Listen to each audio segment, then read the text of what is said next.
Assalamualaikum warahmatullahi wabarakatuh. Perkenalkan, kami dari kelompok 3. Di sini kami akan menjelaskan mengenai tata bahasa Indonesia menurut ejaan yang disempurnakan atau EYD untuk memenuhi penugasan dari mata kuliah Manajemen Perkantoran yang diampu oleh Prof. Dr. Neti Karnati dan juga Ibu Glora Mestika. Oke, sebelum itu perkenalkan nama saya Viliana Widya Cahyani. Boleh dilanjut, Nazwa? Saya Nazwa Fatia Suwana. Saya Janatul Ma'wah. Oke. Nah, jadi sebelum kita membahas lebih jauh mengenai tata bahasa Indonesia menurut ejaan yang disempurnakan, jadi kita akan membahas mengenai pendahuluan terlebih dahulu.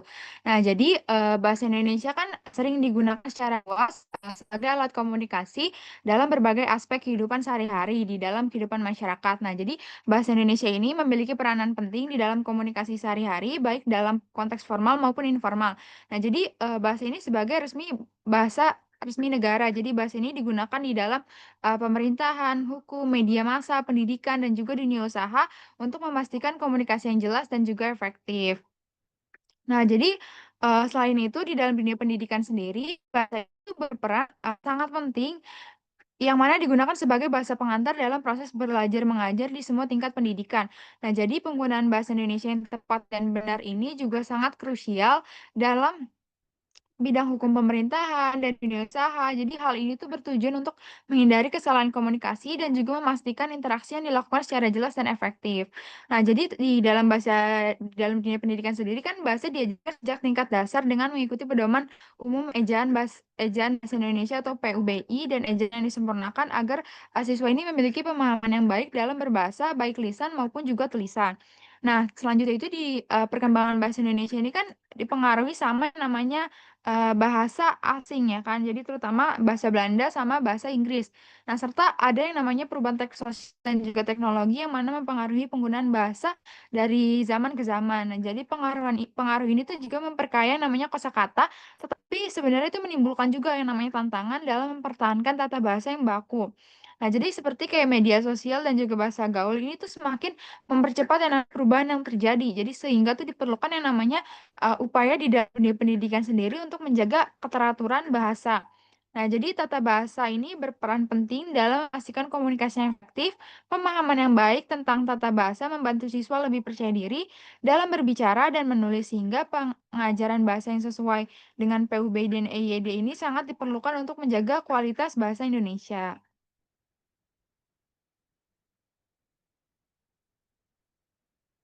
Nah, jadi pengertian mengenai ejaan yang disempurnakan atau EYD. Nah, merujuk kepada Susanto 2020, dia menjelaskan bahwasanya, menuliskan tata bahasa Indonesia yang benar di lingkungan perkantoran organisasi, pendidikan, atau organisasi lainnya yang bertujuan untuk memastikan komunikasi berjalan efektif dan efisien. Nah, sedangkan, menurut Fitriani 2020, ejaan yang disempurnakan itu memiliki tujuan utama meningkatkan, keterbacaan dan pemahaman dalam penulisan bahasa Indonesia. Jadi dengan adanya aturan yang jelas ini, dan konsisten diharapkan penulisan bahasa Indonesia ini menjadi lebih mudah dipahami oleh masyarakat luas. Jadi termasuk oleh penutur asli maupun juga orang asing yang mempelajari bahasa Indonesia. Nah, jadi di sini ejaan yang disempurnakan atau EYD adalah serangkaian aturan tulis bahasa Indonesia seperti penulisan kata, tanda baca, huruf kapital, huruf miring, dan pemegalan kata. Nah, jadi EYD ini bertujuan secara konsistensi dalam penulisan bahasa Indonesia ini supaya lebih mudah dipahami oleh masyarakat. Namun sebenarnya tuh banyak orang Indonesia juga nih, terutama yang memiliki latar belakang bahasa daerah, itu sebenarnya masih mengalami kendala dalam menerapkan EYD secara benar, ya kan? Nah, salah satu kesalahan umum yang sering terjadi itu seperti penulisan kata di Jakarta menjadi di Jakarta yang digabung di sama Jakartanya. Nah, jadi selanjutnya itu tuh kalau misalkan di sini tuh EYD ini memiliki peranan penting dalam pendidikan media.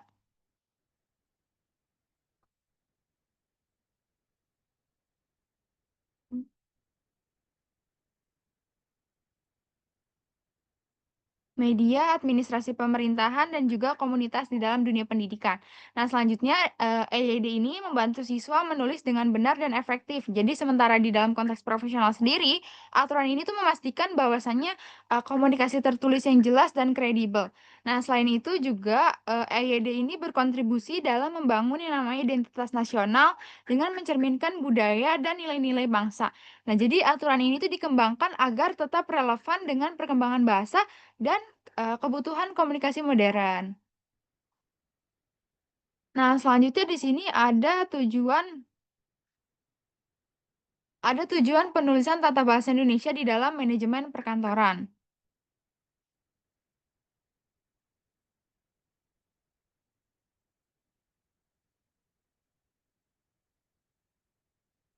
Nah, jadi, penulisan tata bahasa Indonesia yang benar di dalam manajemen perkantoran itu yang pertama bertujuan untuk memastikan komunikasi yang efektif dan efisien, terus juga mencegah kesalahpahaman dan dalam dokumen serta meningkatkan profesionalisme di tempat kerja. Nah, selanjutnya di sini tuh penggunaan bahasa yang sesuai dengan pedoman ejaan yang disempurnakan ini, mencerminkan bahwasanya kredibilitas organisasi, guna membangun citra positif perusahaan. Nah, selain itu juga, tata bahasa yang baik itu membantu untuk meningkatkan yang namanya keterampilan komunikasi. Karyawan menciptakan lingkungan kerja yang lebih profesional, serta mendukung efisiensi dalam penyampaian informasi. Nah, jadi, dokumen yang mana tertata dengan baik itu justru malah mempermudah yang namanya pencarian informasi dan juga memperkuat kepercayaan dari pelanggan seperti kayak mitra, bisnis, dan juga pemangku kepentingan. Nah, jadi dengan demikian penerapan tata bahasa yang benar berkontribusi pada manajemen kantor yang lebih efektif dan juga profesional. Selanjutnya di sini ada mengenai jenis-jenis tanda baca di dalam bahasa Indonesia. Nah, yang pertama ini ada tanda baca titik. Tanda baca titik ini digunakan untuk mengakhiri kalimat berita. Nah, selain itu, tanda titik ini biasanya digunakan untuk mengakhiri suatu kalimat ataupun pernyataan. Nah, selain itu, tanda titik ini juga digunakan untuk mengakhiri pernyataan lengkap yang diikuti perincian berupa kalimat baru, paragraf baru, dan juga subjudul baru. Nah, contohnya itu kayak di akhir kalimat. Dia digunakan untuk menandai akhir kalimat pernyataan. Contoh-contohnya itu kayak mahasiswa prodi manajemen pendidikan akan mengadakan acara buka puasa bersama. Nah, seperti kayak singkatan, digunakan dalam, penulisan singkatan kata atau frasa nih, contohnya kayak dokter, titik, dokter, atau doktor. Nah, terus juga ada daftar, jadi digunakan setiap item dalam daftar adalah kalimat lengkap. Contohnya itu kayak pertama, kita harus menyiapkan alat dan bahan. Kedua, kita harus bla bla bla gitu. Nah, terus yang keempat ini alamat web atau URL. Jadi untuk memisahkan bagian dalam alamat web. Contohnya itu kayak www.canva.com. Jadi gitu contohnya. Nah, terus di sini ada penulisan waktu. Jadi untuk memisahkan jam dan menit dalam format waktu singkat. Contohnya itu kayak, jam 14.09 dan seterusnya. Nah, terus di sini ada tanda baca koma. Nah, tanda baca koma ini digunakan pada bagian perincian yang berupa frasa verbal. Nah, selain itu, juga tanda titik koma ini dapat digunakan sebagai pengganti kata penghubung untuk memisahkan kalimat setara di dalam kalimat majemuk. Jadi, tanda baca koma ini Tanda koma ini, yang pertama tuh di situ memisahkan kata atau kalimat, jadi digunakan untuk memisahkan unsur dalam daftar. Contohnya tuh kayak, di Ragunan ada banyak hewan seperti gajah, koma, harimau, singa, dan jerapah. Nah, yang kedua ada misalkan kalimat sederhana, jadi digunakan sebelum kata penghubung seperti dan, koma, atau tetapi. Contohnya itu kayak saya ingin pulang, koma, tetapi jalanan macet sekali. Terus juga, menyisipkan keterangan. Jadi, memisahkan informasi tambahan dalam kalimat, contohnya tuh kayak, "Dia, koma, yang merupakan teman lama saya, datang berkunjung." Nah, terus juga setelah salam dalam surat, jadi digunakan setelah, salam pembuka. Jadi seperti kayak biasanya di dalam pembukaan surat itu kayak dengan hormat, koma. Terus yang kelima ini penulisan tanggal, jadi memisahkan antara tahun dan juga, tanggal dan juga bulan. Contohnya tuh kayak, Jakarta, koma, 9 Maret 2025. Nah, selanjutnya di sini ada tanda titik koma. Tanda titik koma itu digunakan untuk memisahkan kalimat setara yang setelahnya, disambungkan dengan kata penghubung. Jadi, tanda titik koma ini digunakan untuk memisahkan unsur-unsur dalam daftar yang sudah mengandung koma. Hal ini diungkapkan di dalam, Nurzin 2023. Nah, jadi hal ini tuh membantu untuk menghindari yang namanya kebingungan dan juga membuat daftar ini lebih jelas gitu loh. Nah, selain itu juga tanda titik koma kan digunakan tadi sebagai panggilan perincian, yang berupa frasa verbal. Selain itu juga tanda titik koma ini digunakan sebagai pengganti, kata penghubung untuk memisahkan kalimat setara dengan kalimat majemuk. Nah, jadi tanda titik koma ini digunakan untuk memisahkan bagian perincian dalam kalimat yang sudah menggunakan tanda koma sebelumnya. Nah, contohnya ini kayak dalam perjalanan ke Bali. Kami mengunjungi Denpasar, kota utama, titik, Ubud, pusat seni, titik, dan Kuta, pantai terkenal. Nah, selanjutnya di sini ada tanda titik dua. Tanda titik dua itu digunakan dalam naskah drama sesudah kata yang menunjukkan pelaku dalam percakapan. Selanjutnya, tanda titik dua ini digunakan pada akhir suatu pernyataan lengkap yang langsung diikuti perincian atau penjelasan. Nah, selanjutnya, tanda ini dibagi beberapa bagian di sini. Yang pertama itu ada menunjukkan penjelasan. Jadi kayak digunakan untuk memperkenalkan rincian atau elaborasi. Contohnya di sini. 5 MP memerlukan perlengkapan titik dua. Dirinci lagi nih bangku, papan, dan meja. Nah, selanjutnya di sini dua menunjukkan kutipan atau dialog. Jadi digunakan sebelum kutipan langsung. Contohnya tuh dia berkata titik dua tanda kutip dia akan berusaha sebaik mungkin untuk mencapai tujuannya titik terus tanda petik dua. Nah, terus juga di sini ada penulisan waktu, jadi untuk memisahkan antara jam dan juga menit. Nah, contohnya tuh mata kuliah manajemen perkantoran akan dimulai pada pukul 08.2.00. Nah, selanjutnya di sini 4 menunjukkan rasio. Digunakan untuk menyatakan perbandingan. Contohnya tuh kayak rasio terhadap, guru adalah 36,21. Jadi dibacanya tuh 36:1. Nah, selanjutnya di sini ada tanda hubung atau strip ya kan. Tanda hubung atau strip itu kan digunakan untuk menyambung unsur bentuk ulang kan. Nah, tanda hubung ini juga digunakan untuk menandai bagian kata yang terpenggal oleh pergantian baris. Nah, contoh contoh pertama itu untuk menghubungkan kata. Jadi digunakan, dalam kata ulang atau kata dasar yang terpisah oleh baris. Contohnya tuh cara-cara, kacang-kacangan. Nah, yang kedua itu memisahkan suku kata. Digunakan saat kata panjang dipindahkan ke baris berikutnya. Contohnya itu strip, komunikasi, strip, memperoleh. Nah, terus di sini itu menunjukkan rentang atau jangkauan. Jadi digunakan untuk menyatakan rentang angka, tanggal, atau waktu. Contohnya itu liburan semester ini dari tanggal 1 Januari sampai dengan 3 Maret. Jadi strip 1 Januari, strip 3 Maret. Nah, selanjutnya di sini tanda tanya. Tanda tanya kan sudah jelas untuk menanyakan sesuatu gitu loh. Nah, jadi untuk menunjukkan bahwa, kalimat yang di akhir tanda tanya itu merupakan suatu yang namanya itu pertanyaan gitu. Jadi contohnya tuh, "Apakah banjir sudah surut?" Tanda tanya. Itu kan dia bertanya gitu loh. Nah, terus contoh pertanyaan langsung, "Apakah banjir sudah surut?" Tanda tanya, terus contoh pertanyaan tidak langsung, "Saya ingin tahu apakah banjir sudah surut?" Gitu. Nah, selanjutnya di sini ada mengenai tanda seru, tanda petik tunggal, tanda kurung siku, dan juga tanda garis miring.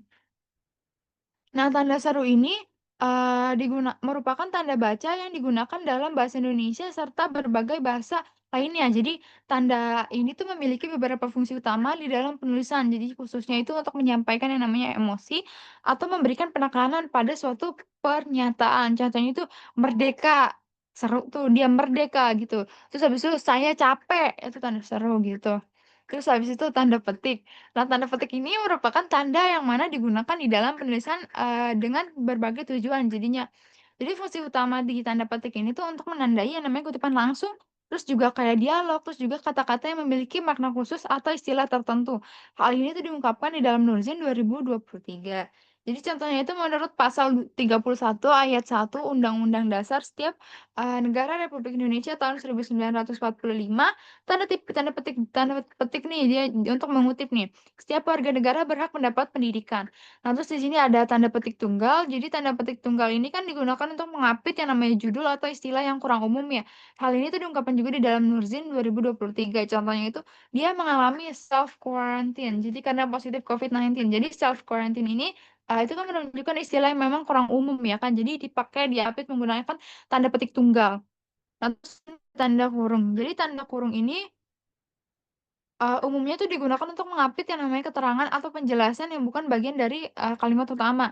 Nah, jadi tanda titik, kurung ini, digunakan dalam penulisan dengan berbagai tujuan. Yang pertama itu menunjukkan sumber atau referensi. Contohnya di sini tuh, menurut penelitian yang dilakukan oleh Smith, tahunnya itu dikurangin 2020, koma, hasilnya menunjukkan bahwa titik-titik. Nah, terus yang kedua ini menandai istilah atau definisi. Jadi contohnya kayak kemerdekaan, stagnasi adalah kondisi di mana tidak ada, kemajuan yang dicapai. Jadi itu stagnasinya itu dikurungin, nah itu merupakan penjelasannya selanjutnya.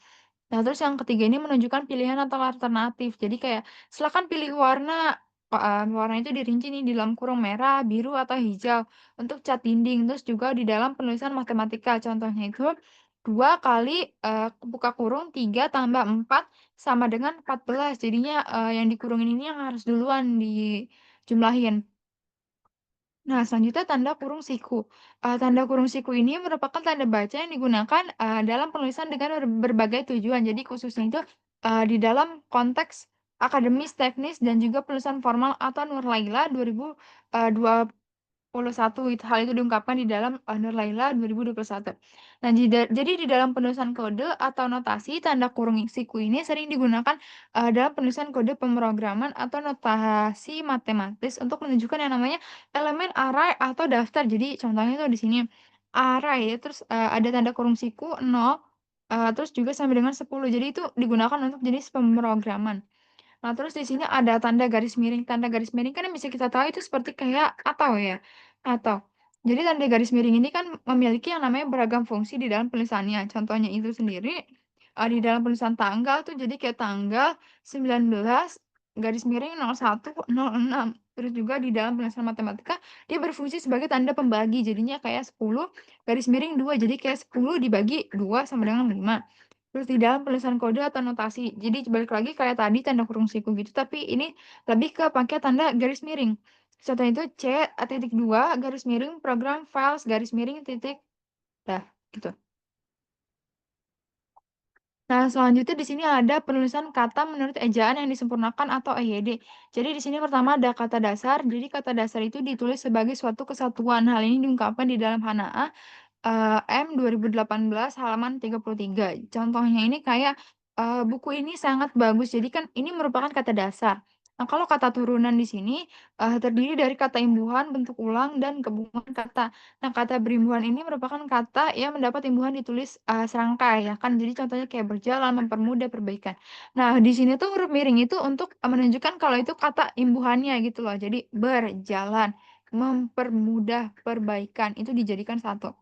Nah, terus selanjutnya ini adalah bentuk terikat yang mengacu pada konsep, keilmuan ditulis serangkai. Contohnya itu kayak adibusana, infrastruktur, antar golongan. Nah, terus selanjutnya juga jika nih mengandung yang namanya huruf kapital, kita perlu menggunakan yang namanya tanda hubung atau strip. Jadi kayak non, strip Indonesia, pasca, strip Orba.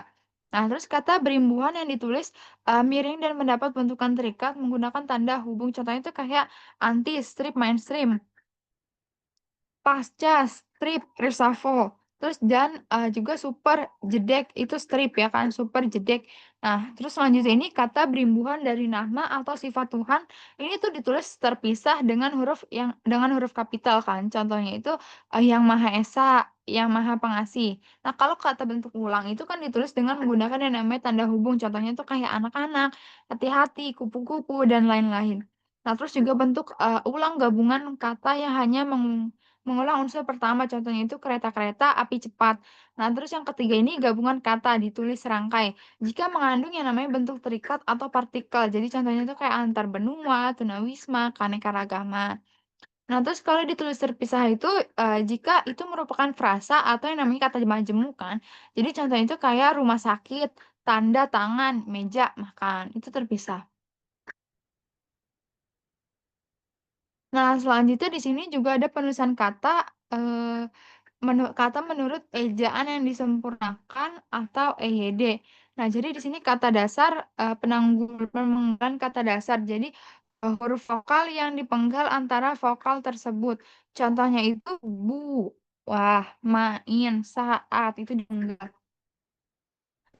Kedua ini ada tong Iya, tidak dipenggal. Jadi kayak encang, si udati gitu. Terus di sini ada diftong ai, au, ei, oi itu tidak dipenggal. Nah, terus selanjutnya itu contoh contohnya itu kayak pandai, sau, dara, survei gitu.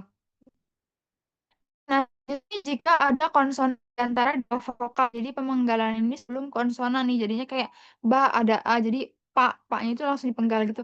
Terus dengan, mu, takhir. Ada dua konsonan berurutan dipenggal di A-nya. Jadi contohnya itu kayak April, bantu, sombong. Nah, terus juga di sini tiga atau lebih konsonan ini dipenggal setelah konsonan pertama dan kedua. Contohnya itu ambruk, bentrok, ultra. Nah, terus juga ada gabungan huruf konsonan yang menyebabkan suatu bunyi ini tidak dipenggal. Contohnya itu kayak banyak, kongres, masyhur. Jadi bisa dilihat di sini. Terus di sini yang kedua itu ada pemenggalan kata berimbuhan. Nah, pemenggalan kata berimbuhan ini dipenggal antara bentuk dasar dan juga imbuhannya. Contohnya ini berjalan. Jadi bernya itu kan imbuhannya, jalan itu kan merupakan kata dasar, jadi itu dipenggal. Nah, selanjutnya berjalan diambil pertanggungjawabkan. Itu jadi dipenggal juga tuh. Terus terus habis itu jika bentuk dasar berubah, pemenggalan seperti kata dasar. Jadi kayak memakai, mengunci. Nah, selanjutnya di sini tuh ada kata bersisipan.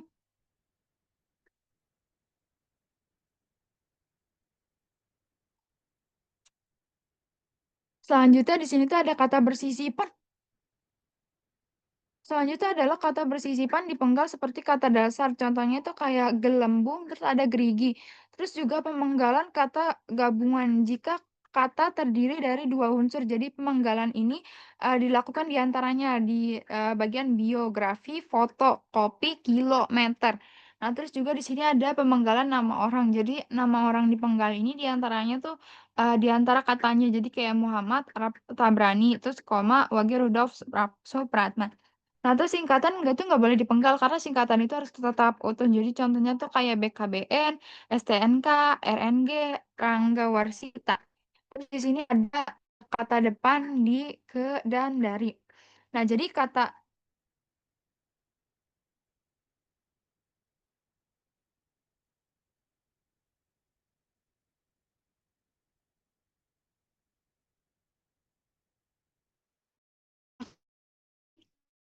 di, di, dan dari itu harus ditulis terpisah dari kata yang mengikutinya. Nah, kecuali jika merupakan bagian dari gabungan kata yang sudah umum dianggap sebagai suatu kesatuan. Jadi seperti nih kepada daripada. Jadi contohnya ini apa? Contohnya ini kelas kita hari ini di ruangan 308. Jadi di itu kan merujuk ke mana ke tempat kan. Jadi dinya itu dipisah. Nah, terus kamu semalam tidur di mana? Di mana itu kan menanyakan tempat kan. Jadi dinya itu dipisah. Nah, Sinta pergi ke pasar malam itu juga ke-nya itu dipisah nggak digabung karena itu menuju dia menuju ke tempat kecuali itu kata dasar ya kan. Baru itu tetap digabung kalau kata dasar. Nah, selanjutnya di sini ada penulisan kata menurut ejaan yang disempurnakan. Jadi, contohnya di sini ada partikel lah, kah, dan tah itu selalu ditulis menyatu dengan kata yang mendahuluinya. Contohnya tuh kayak bacalah buku manajemen perkantoran. Ini bacalahnya tuh lahnya tuh digabung, ditulis serangkai. Terus juga apakah kamu sibuk hari ini? Itu digabung. Nah, terus selanjutnya di sini ada singkatan. Nah, singkatan dalam bentuk yang dipendekkan terdiri dari huruf atau lebih. Nah, jadi singkatan nama orang, nama gelar, sapaan, jabatan, atau pangkat diikuti dengan tanda titik di setiap unsur singkatan. Jadi contohnya itu A titik, H titik, Nasution, atau dalam kurung ini dia menjelaskan kalau itu tuh Abdul Haris Nasution. Nah, terus juga singkatan dari nama dari nama resmi lembaga contohnya kayak instansi negara, badan, organisasi, dan dokumen resmi. Itu singkatannya tuh seperti ini, jadi kayak PGRI, BIN, PBB. Nah, terus juga ada singkatan umum yang terdiri dari 3 kata atau lebih ini harus diakhiri dengan yang namanya satu tanda titik. Jadi kan contohnya di sini nih, M titik B titik A titik. Jadi Master of Business Administration. Terus di sini ada Bapak. Bapak tuh kalau disingkat BPK titik gitu. Jadi setiap 3 kata itu harus diakhiri sama yang namanya tanda titik. Akronim, nama diri yang berupa gabungan huruf dan suku kata atau gabungan suku kata, dari deret kata ditulis dengan huruf kapital. Contohnya itu Bappenas, Badan Perencanaan Pembangunan Nasional, atau Kalteng atau Kalimantan Tengah. Jadi Bappenas ini, Badan Perencanaan Pembangunan Nasional, itu Bappenas disingkatnya tuh seperti ini. Nah, terus juga, akronim yang bukan merupakan nama diri, baik yang berbentuk dari gabungan huruf, suku kata, maupun kombinasi, keduanya dari serangkaian kata ditulis, dengan huruf kecil. Contohnya itu kayak pemilu, pemilihan umum, rapim, rapat pimpinan, iptek, ilmu pengetahuan teknologi. Ini nggak ditulis huruf besar singkatannya karena ini merupakan akronim gitu. Nah, terus ada simbol kimia, singkatan untuk satuan ukuran, takaran, timbangan, dan mata uang, itu ditulis tanpa tambah titik. Jadi kayak contohnya itu kayak kilometer, itu disingkatnya tuh KM, cukup KM aja, terus kayak kilogram, contoh singkatannya itu cukup KG aja. Terus di sini ada, penulisan kata seperti kayak bilangan dan juga angka kan. Jadi contohnya itu di angka Arab atau angka Romawi, lazim digunakan, sebagai lambang bilangan atau nomor. Jadi contohnya itu kayak, angka Arab, nih angka Romawi, terus juga kayak angka Latin. Nah, terus juga bilangan dalam teks yang dapat digunakan dengan satu kata ditulis dengan huruf. Jadi kayak, mereka menonton drama itu sampai 3 kali, itu ditulis pakai huruf ya, jadi 3 kali. Nah, terus juga angka digunakan untuk menyatakan, A ukuran seperti ukuran panjang, berat, luas, isi, dan waktu. Jadi serta B, itu nilai seperti nilai uang dan juga persentase. Contohnya itu kayak gimana? Contohnya itu kayak gini, 0,5 sentimeter, 5 kilogram, dan juga 4 hektar. Jadi itu pakai angka tapi perinciannya itu pakai huruf jadinya. Nah, terus juga di sini ada bilangan berupa angka seperti sebanyak, sejumlah, dan juga sebesar. Contohnya itu kayak sebanyak 2.500 orang, peserta diundang panitia gitu. Nah, terus juga selanjutnya di sini angka yang menunjukkan bilangan besar. Jadi sebanyak kayak 500.000 itu kan bilangan banyak ya. Jadi bisa dipakai tulisan kata aja, jadi kayak ribu. Jadinya sebanyak 500.000 dosis vaksin telah didistribusikan ke beberapa wilayah. Nah, terus juga yang selanjutnya itu angka yang digunakan, sebagai bagian dari alamat. Contohnya itu kayak Jalan Kecapi 1 nomor 15, Jalan Nusa Indah Kafling 12. Jadi Kafling itu disingkat, titik. Terus di sini kan untuk menomori bagian karangan atau bagian kitab suci. Nah, terus contohnya itu bacalah dengan menyebut, nama Tuhanmu yang menciptakan. Jadi contohnya itu kayak surah Al-Alaq, 96 terus, titik 21. Nah, itu buat digunakan untuk menomori bagian karangan atau bagian kitab suci. Nah, selanjutnya di sini ada, penulisan, bilangan dengan huruf seperti dalam peraturan undang-undangan, akta, dan kwitansi dilakukan sebagai berikut. Jadi contohnya itu kayak 12 menjadi buka kurung nih 12 dan juga setengah atau 1/2 itu menjadi, angka jadinya 1/2. Nah, terus juga di sini ada penulisan tingkat, dapat menggunakan angka Romawi gabungan awalan ke dan angka Arab atau huruf. Jadi contohnya itu abad ke-7 strip nih, abad ke-7 strip, terus Perang Dunia II, terus juga Perang Dunia Kedua gitu pakai kata. Jadi ada 2 aja, ada ke strip 7, Perang Dunia II pakai Romawi, terus juga ada pakai, kata atau huruf biasa, jadinya kedua gitu. Terus juga di sini ada penulisan angka dan akhiran yang berakhiran dengan -an, dirangkaikan tanda hubung, jadi kayak strip A. Kayaknya itu 1.500.000-an. Terus di sini ada tahun 2000-an, tahun 2000 strip an. Jadi, dibacanya itu tahun 2000-an. Nah, terus di sini ada bilangan yang digunakan sebagai unsur nama geografi, itu ditulis dengan, huruf secara serangkai. Contohnya itu kayak Raja Ampat, Tetap, Simpang 5, terus selanjutnya akan dijelaskan oleh rekan saya. Oke, selanjutnya ada yang ke-8 itu kata ganti ku, kau, ku, mu, dan nya. Kata ganti ku, kau ditulis menyatu dengan kata yang mengikutinya, sedangkan ku, mu, dan nya ditulis menyatu dengan kata yang mendahulunya. Ini di Kementerian Pendidikan dan Kebudayaan Republik Indonesia tahun 1991.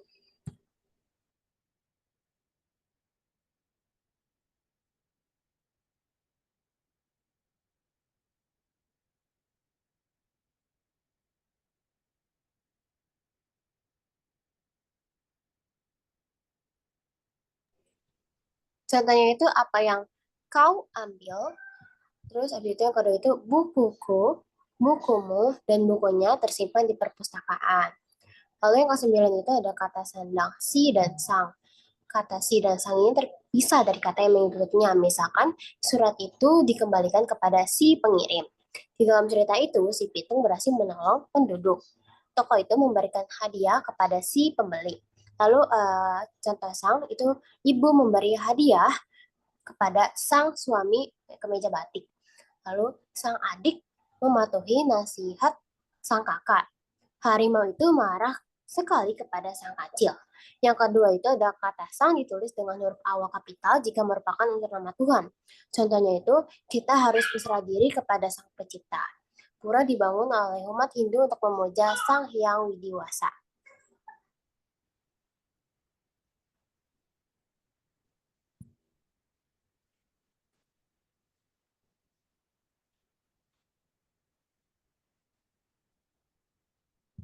Selanjutnya ada penulisan huruf.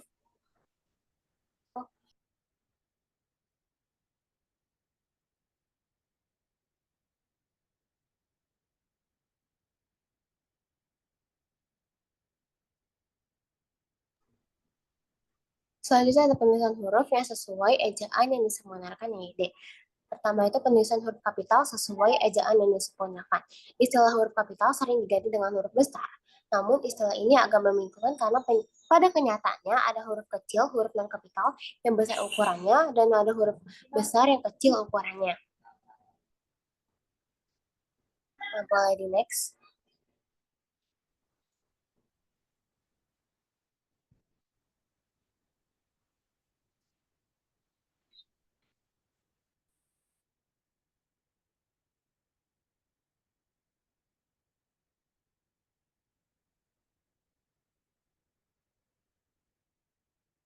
Udah terlihat belum? Udah.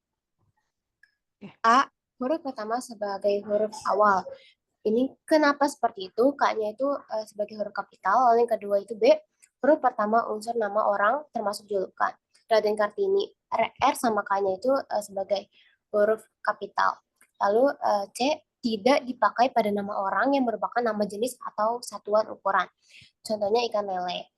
D, huruf pertama nama teori, hukum, dan juga rumus. Teori Darwin, D-nya ini dibesar.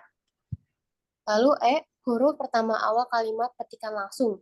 Contohnya, ibu menasihatkan, berhati-hatilah nak. B-nya itu huruf kapital karena berada pada awal kalimat langsung. F, huruf kapital tidak digunakan untuk menuliskan huruf pertama kata yang bermakna anak dari. Contohnya, Syafira Malik bin Abdul. Lalu G, sebagai huruf pertama dalam hal tertentu yang berkaitan dengan nama agama. Contohnya Allah.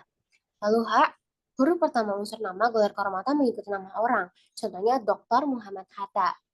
Lalu I, huruf pertama unsur nama gelar kehormatan sebagai sapaan. Selamat datang yang mulia. Lalu J, huruf pertama unsur nama jabatan yang pangkat mengikuti nama orangnya. Nah, contohnya itu Wakil Presiden Adam Malik. Di next.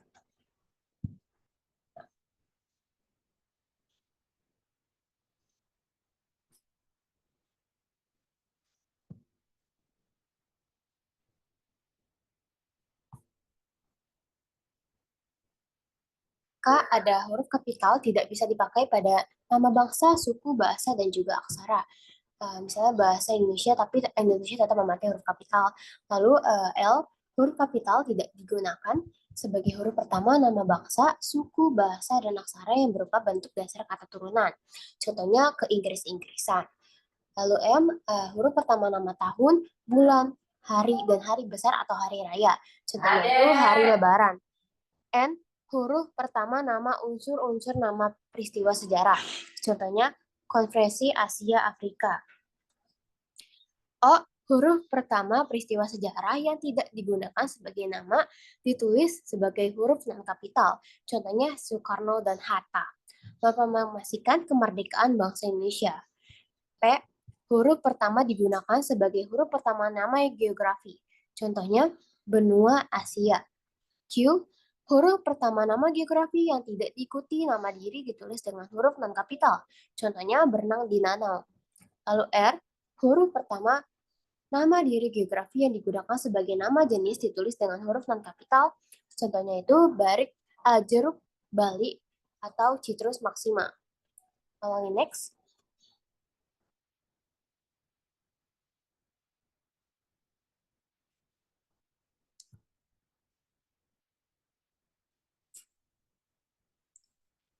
Lanjut ada S, yaitu huruf pertama untuk nama geografi yang menyatakan asal daerah. Contohnya itu batik, Cirebon, C-nya itu gede, soalnya menyatakan asal daerah. Lalu T, huruf pertama semua kata, termasuk semua unsur bentuk ulang tubuh. Dalam nama negara, lembaga, organisasi, atau dokumen. Kecuali kata tugas seperti dan, di, ke, dari, yang, oleh, atau, dan, untuk. Contohnya itu Republik Indonesia. Lalu U, huruf kapital digunakan sebagai huruf pertama setiap kata, termasuk unsur bentuk ulang utuh. Di dalam judul buku, karangan, artikel, dan juga makalah, serta nama media massa. Contohnya, bacalah majalah sosial dan juga ekonomi. F, huruf pertama unsur singkatan nama gelar dan juga nama pangkat. Contohnya SDR atau saudara. Lalu W, huruf pertama kata penunjuk hubungan kekerabatan seperti bapak, ibu, saudara, kakak, adik, paman, seperti kata ungkapan lain atau termasuk unsur bentuk ulang utuh yang digunakan dalam penyapaan. Adik bertanya, itu apa, Bu? Bu di sini dimaksud dalam hubungan kekerabatan, maka dia dijadikan huruf kapital. Next.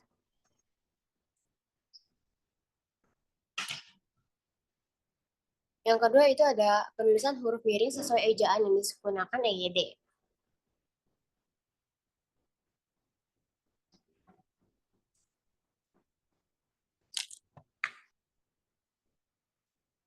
A itu huruf miring untuk mencantumkan nama buku, majalah, dan surat kabar yang dikutip dalam tulisan. Misalnya, saya baru saja membaca Laskar Pelangi karya Andrea Hirata. Laskar Pelangi menyebutkan nama buku, maka ditulis dengan huruf miring. Lalu B, huruf miring untuk menegaskan atau mengkhususkan huruf bagian kata-kata atau kelompok kata. Misalnya huruf pertama kata badan adalah B. Lalu C, huruf miring untuk menuliskan kata atau ungkapan yang bukan bahasa Indonesia. Contohnya dalam diskusi tersebut, dia menggunakan istilah deadline atau brainstorming. Deadline dan brainstorming tidak dalam bukan bahasa Indonesia, maka dia ditulis dengan huruf miring. Lalu D, ungkapan asing yang telah diserap ke dalam bahasa Indonesia, penulisannya diperlakukan seperti kata Indonesia. Contohnya, banyak orang lebih memilih bekerja online daripada di kantor. Di next. Lalu ada penulisan huruf tebal sesuai ejaan yang menggunakan EYD.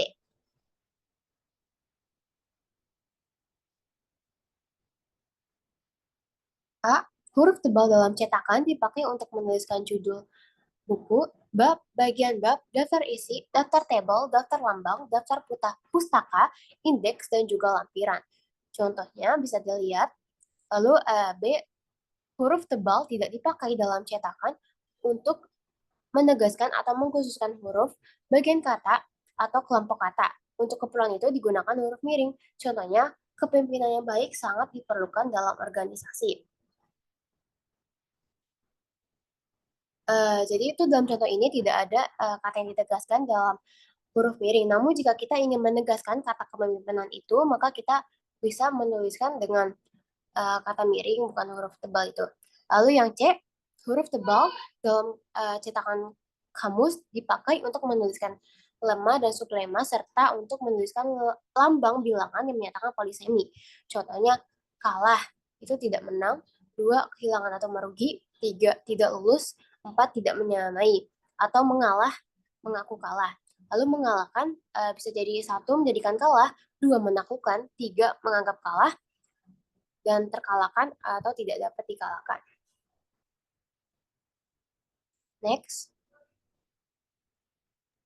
Cara-cara Oke. Selanjutnya dilanjutkan oleh teman saya. Baik, terima kasih Nazwa. Selanjutnya ada cara-cara penulisan kalimat menurut ejaan yang disempurnakan atau EYD. Boleh di next?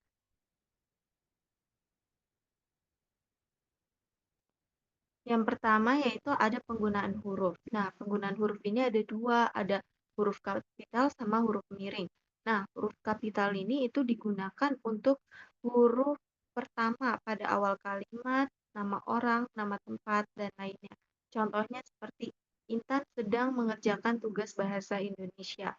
Yang kedua yaitu ada huruf miring.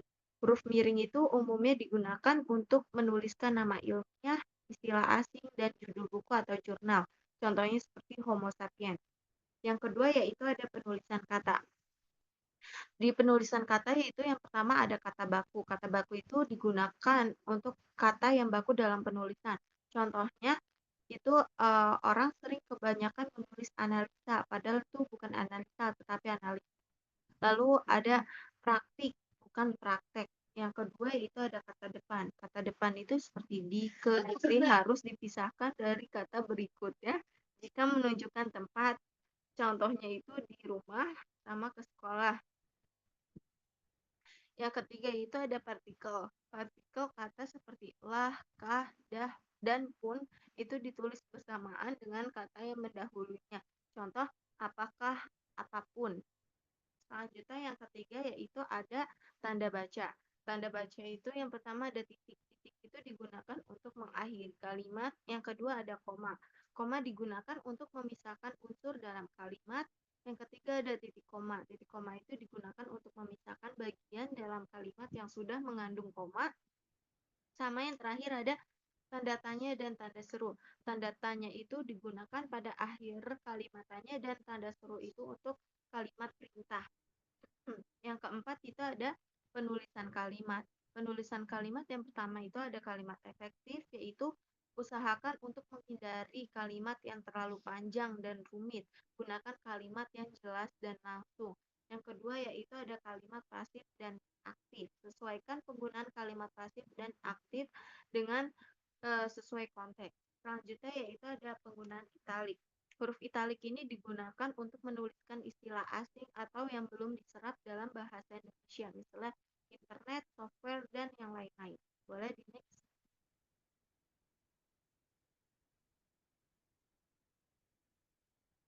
Selanjutnya ada penggunaan bahasa Indonesia di dunia perkantoran. Nah, bahasa Indonesia itu tetap menjadi bahasa utama di lingkungan kerja karena mudah dimengerti dan familiar bagi semua orang, sehingga memfasilitasi komunikasi yang jelas dan efektif.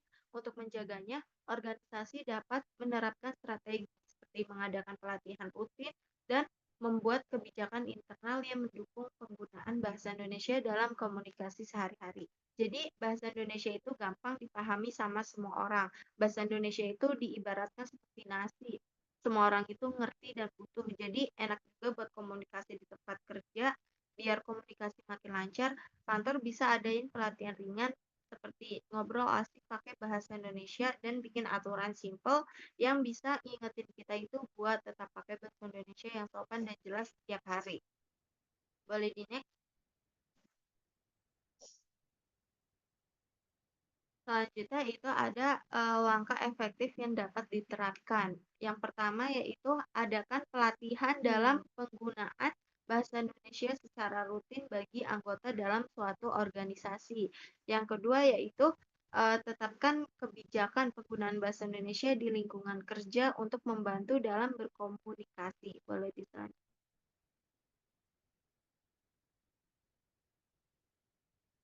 Selanjutnya itu yang ketiga ada menyediakan fasilitas media pendukung seperti buku, e-book, atau modul tata bahasa di kantor. Nah, selanjutnya yang keempat yaitu membatasi penggunaan bahasa asing, kecuali untuk istilah teknis yang umum digunakan. Boleh di next.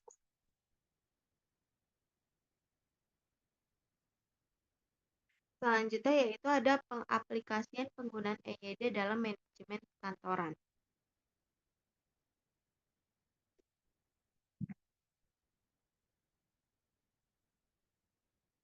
Yang pertama yaitu ada pengaplikasian EYD dalam surat menyurat. Yang pertama itu ada penulisan tempat dan tanggal surat. Nah, itu cara nulisnya itu contoh Jakarta, awal kalimatnya J-nya itu gede, terus koma, spasi 19, spasi Maret M-nya gede karena menunjukkan kata bulan, terus di spasi 2025.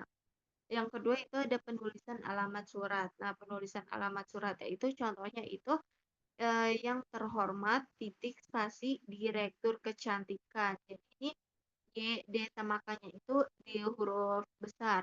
Selanjutnya ke bawah itu ada PT Cantik Jaya. Selanjutnya ke bawah itu ada Jalan Rawamangun 10, spasi Jakarta Timur. Selanjutnya ada penulisan perihal surat. Nah, penulisan perihal surat ini contohnya perihal titik dua spasi permohonan cuti. Selanjutnya ada penulisan lampiran surat, yaitu contohnya itu ada satu bendel.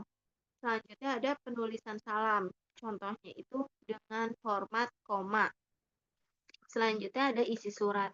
Nah, contoh kalimat yang tepat itu sehubungan dengan adanya rapat penting yang akan dilaksanakan. Nah, itu kan jelas. Nah, kalau contoh kalimat yang tidak tepat itu sehubungan dengan adanya sebuah hal yang penting untuk dibicarakan. Itu kan kayak tidak nyambung itu. Selanjutnya ada contoh tidak tepat lagi. Dengan ini saya mengajukan permohonan yang berhubungan dengan waktu kerja yang sudah terjadwal dan pengajuan cuti tahunan yang akan dilaksanakan pada bulan Mei tahun depan. Itu kan kayak panjang tapi nggak jelas. Nah, yang tepatnya itu kayak dengan ini saya mengajukan permohonan cuti tahunan yang direncanakan pada bulan Mei 2025. Itu lebih ke singkat dan jelas. Selanjutnya ya ada kalimat dengan tanda baca yang benar yaitu dengan ini, koma, spasi, kami mengajukan permohonan cuti. Yang kedua, apakah Bapak atau Ibu bersedia menghadiri rapat tersebut? Tanda tanya. Boleh di next.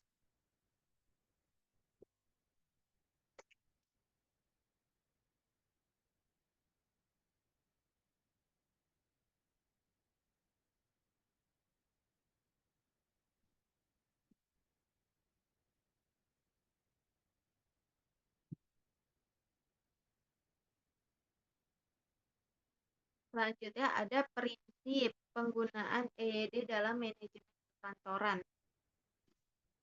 Jadi, prinsipnya itu yang pertama bisa dengan menjaga komunikasi tertulis yang jelas dan profesional.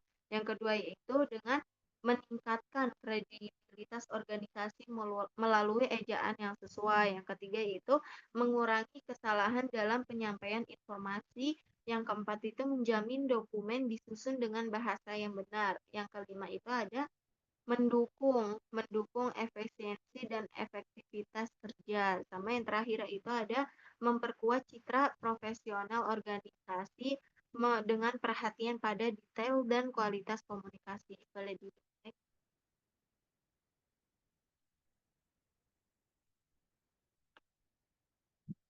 Selanjutnya yaitu ada upaya peningkatan penggunaan EYD dalam manajemen perkantoran.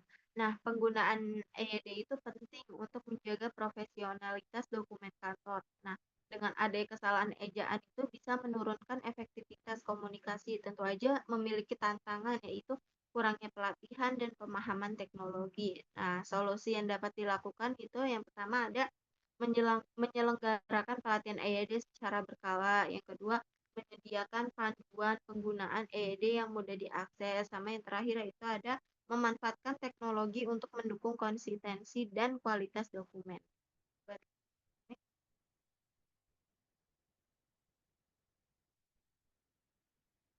Jadi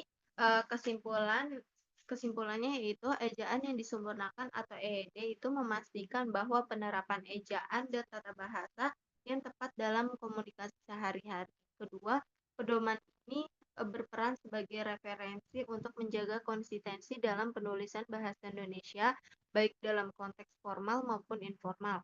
Dalam hal ini, tata bahasa menurut ejaan yang disempurnakan atau EYD berisi mengenai hal-hal terkait penggunaan jenis-jenis tanda baca, penulisan kata, penggunaan huruf, pengaplikasian EYD pada dokumen, dan aturan mengenai pemenggalan kata, serta yang lainnya. Penggunaan ejaan yang disempurnakan atau EYD ini sangat penting dalam berbagai bidang seperti pendidikan, media massa, administrasi pemerintahan, dan komunikasi sehari-hari dalam manajemen perkantoran. Dokumen seperti surat, email, dan laporan yang disusun dengan tata bahasa yang baik, mencerminkan kualitas dan integritas organisasi, serta membantu membangun citra positif perusahaan di hadapan klien, mitra bisnis, dan pemangku kepentingan lainnya. Baik, eh, sekian materi presentasi yang kami berikan. Semoga bisa bermanfaat buat kalian semua untuk diterapkan dalam kehidupan sehari-hari. Sekian dari kami, kurang lebih ya mohon maaf. Wassalamualaikum warahmatullahi wabarakatuh.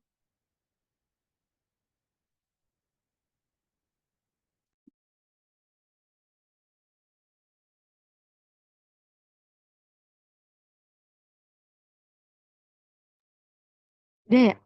Mau recordnya stop aja.